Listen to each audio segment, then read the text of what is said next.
Dear students, this is Mahesh Javalkar from Marathamandal Polytechnic, and today I am posting my next video on analog electronic circuits, in which I am going to compare different power amplifiers. So here today's topic will be comparison of power amplifiers. Now we have seen in our earlier descriptions what was class A amplifier, class B amplifier, class AB amplifier and class C amplifier. Okay, so these amplifiers we are going to compare now. Okay, now in this contents I'm going to take, first is we will recall the definitions of different power amplifiers. Second, we'll compare those power amplifiers, and third we will show a chart which will show different power amplifier and their efficiencies. So if you recall the definitions of power amplifiers based on mode of operation, then we can see that when we studied class A power amplifier, we defined it as when the collector current flows at all times during the full cycle of the signal.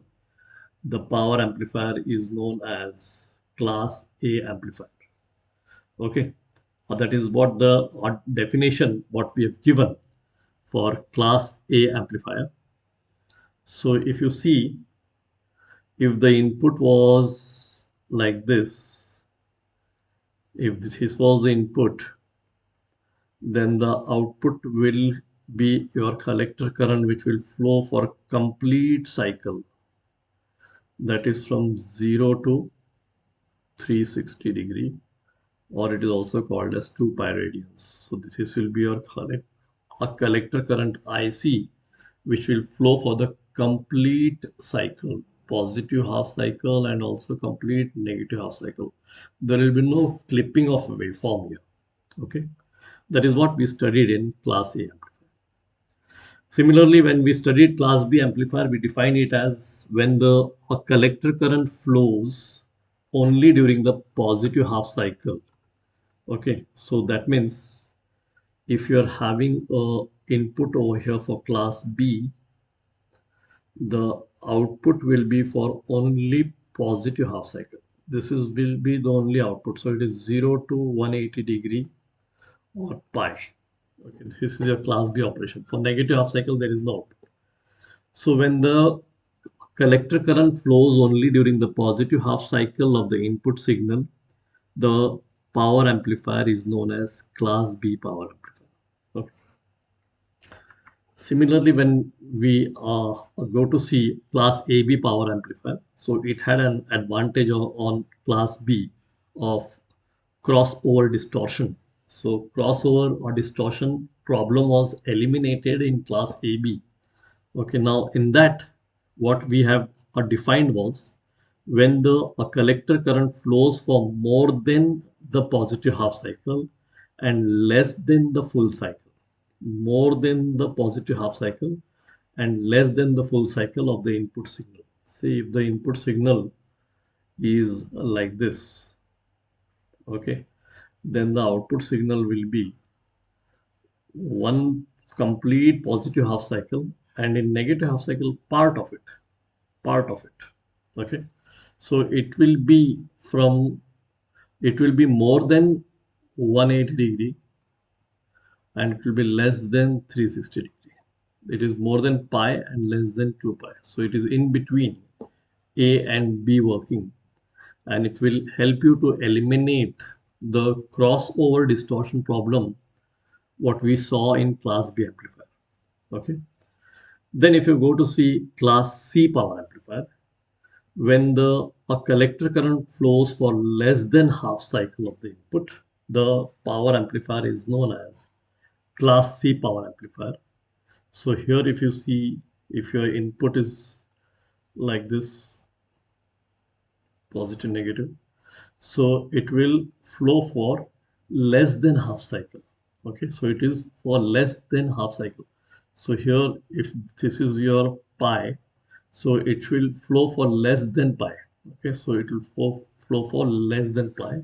Now here in class C power amplifier, When the collector current flows for less than half cycle of the input signal, the power amplifier is known as class C power amplifier.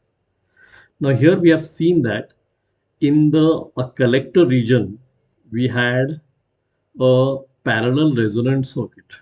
Okay, so the class C output will produce a pulse which will energize that parallel resonant circuit, and that parallel resonance circuit will act as an oscillator, and it will produce a sine wave at the output, a repetitive waveform.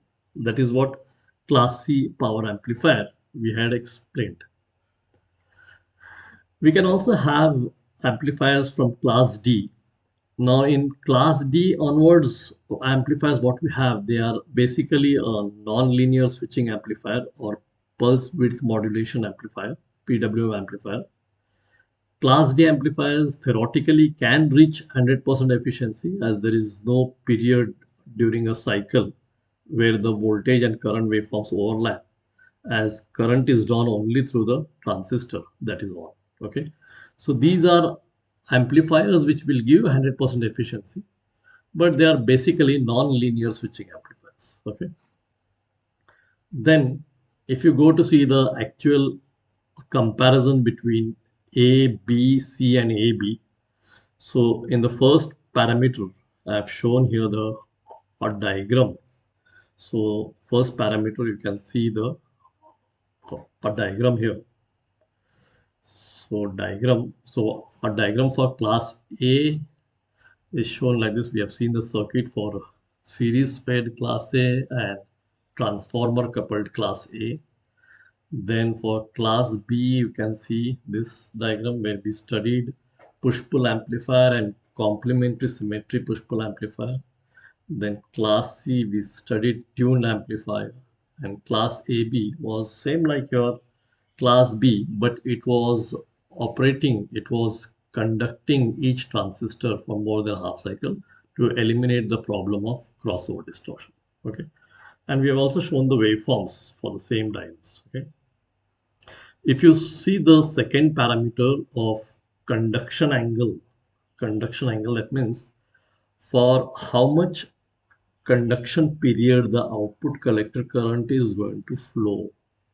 So if you see in class A, the output current will flow from 0 to 360 degree, 0 to 360 degree. Okay, so we are writing at 360 degree. For class B, it would be from 0 to 180 degree. So it is 180 degree. So we are writing it as 180 degree. For class C, it will be less than 180 degree. This is not 90. This is 180 degree. It will be less than 180 degree. Okay. It will be less than 180 degree.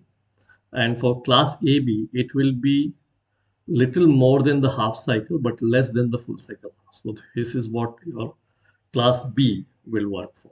Okay. Now, if you see the operating point, that is the quiescent point, that is the Q point in each one of them, position of the Q point.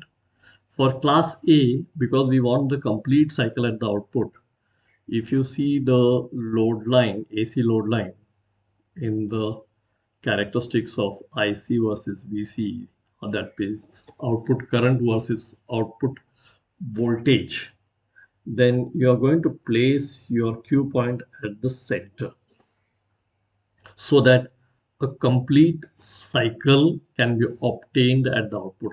That means a collector current can flow for the full cycle at the output.